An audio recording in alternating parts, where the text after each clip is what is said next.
안녕하세요. 저는 진여사 진푸름입니다.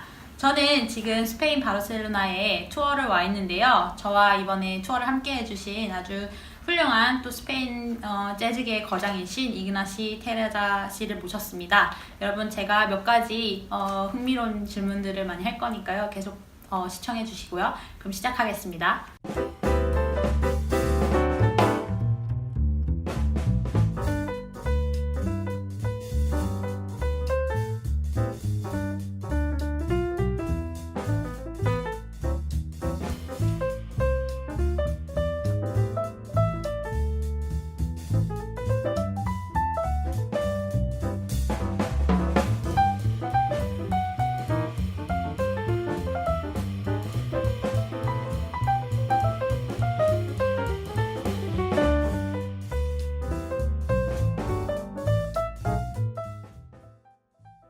This is Ignasi Terraza.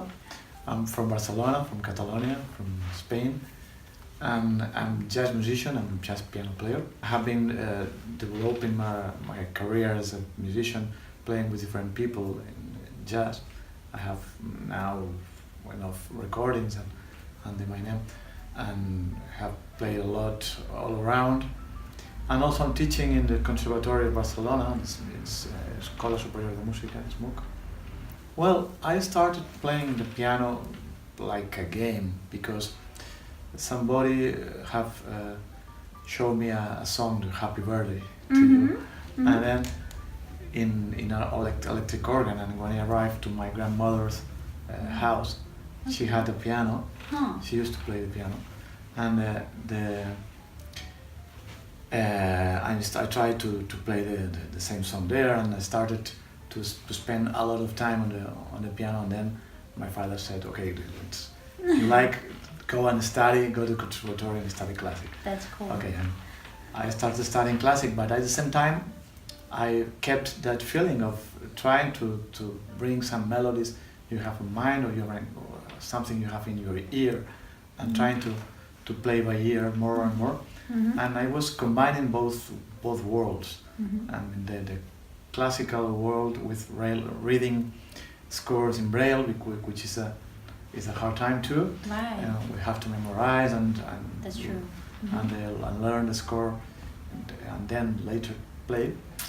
And the other way, than playing by ear and trying to make the music in the moment.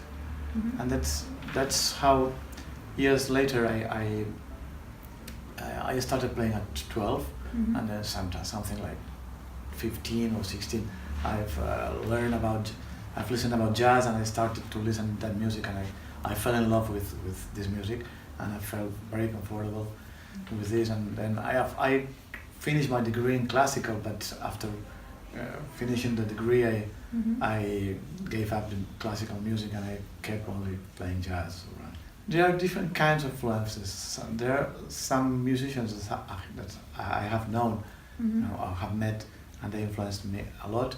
And there are others that I never met, but I only listened through the records, and they have been very, very important for me too. Sure. And for me, always one of the main influences in the beginning was the reference. As a reference was Tete Montoliu, because he was a huge piano player from Barcelona.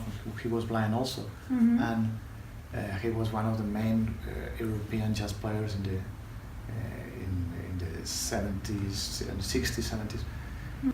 I knew him, and I never got lessons from him, but I listened a lot, and for me, knowing him was a kind of reference, personal reference, as a way of knowing that you can be blind and you can play as good the jazz like he played. Yeah. And also, one of my main influences from the beginning was when I started playing jazz, somebody gave me a record from Oscar Peterson. Yeah, of course, I can hear it. Oscar Peterson was one of the main influences for me, and have been one of my main heroes. I met once him, but I never had a long conversation with him. Oh. And also other influences that there's some musicians that I have worked with for example, Oriol Bordas is a pipes player I was playing in the 80s and the 90s, and was a tremendous musician, and was a kind of influence too, because I was very totally self-taught with jazz, and he was self-taught too, but he was very rigorous with the jazz and with rhythm, and he transmitted me that the sense of in jazz. One of the main things, as we were talking with another musician some weeks ago, and we were talking about the first thing in music is rhythm, the second thing in music is rhythm, and the third is rhythm. But this kind of feeling with Oriol Bordas, what he brought to me that feeling too. And one of the main things for me from him was to learn. Before I thought that rhythm was one thing that you got or you don't have. But he told me and he made me believe that you can work also and you can improve a lot your rhythm sense and your sense of swing that you only receive when you was born. If you are black, you have better rhythm. If you are white, you have the worse rhythm. And it's a cultural thing, and some cultures work more on the rhythm, and other cultures we work less on the rhythm. And then those cultures we work less on the rhythm, we have to work as a musician more on that.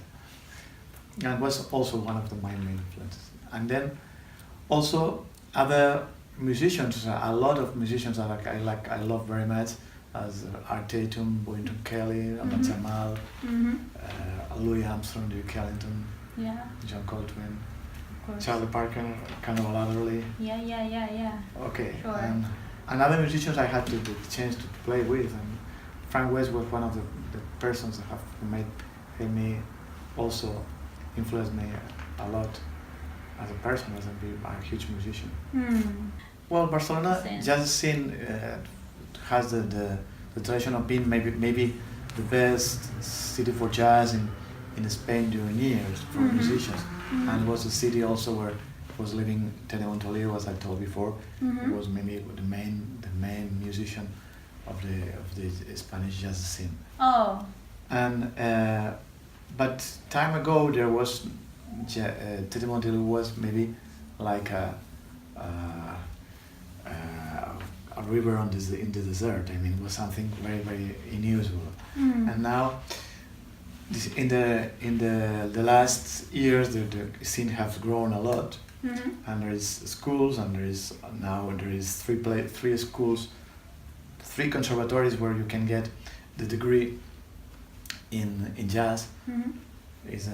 In Spain, maybe there is is the city with more centers to who that degree, and also there is a lot of musicians, but maybe the places or the scene, I mean the clubs around, is not so important as the number of musicians going around. Right.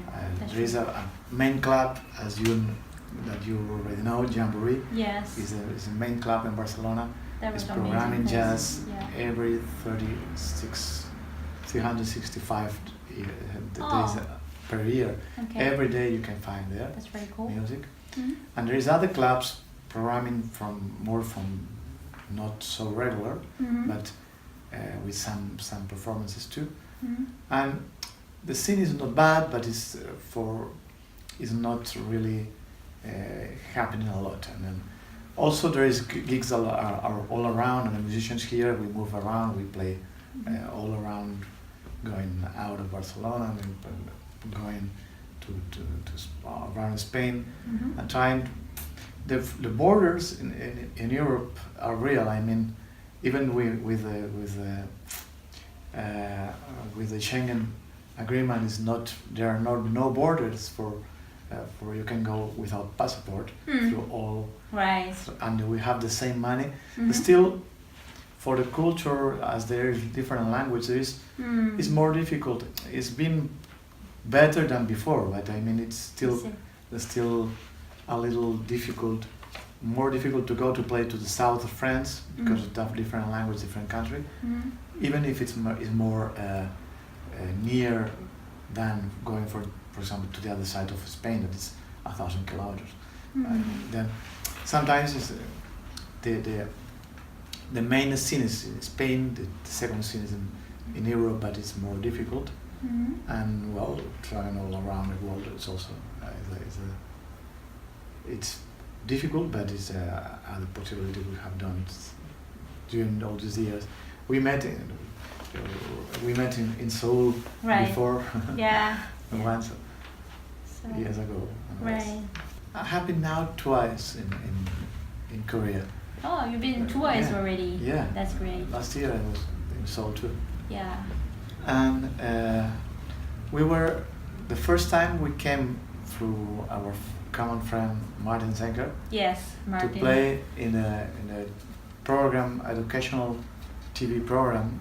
It's EBS, Space Kungam, yes. right? Yeah. Yeah.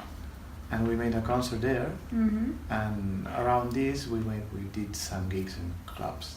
Yeah. I like it. I had the opportunity to catch a little the scene in Seoul, and for me was amazing. The was really a sense of effervescence. Yeah. A lot of young people interested in jazz. A lot of young people studying on the schools. And a lot of people who start to playing, but they play very good. And then I met you with your fellows, with Minchan, Right. Yeah. and Yeah. Viejo, All the. and all of this group. Yeah. And it's you sounded great and impressed me a lot. And well, I had a very good feeling about the soul jazz scene. And the last time we have been in the south of Korea, in an auditorium, honoring the. And then we did a concert there, and then we went to Seoul and we played a couple of gigs in Seoul. And yeah, I like it very much. The city, the vibes of the city, and the sensation of the night in Seoul is always Right. it's a city that is Never has sleep. a, Right. yeah, it's an amazing Yeah. scene, and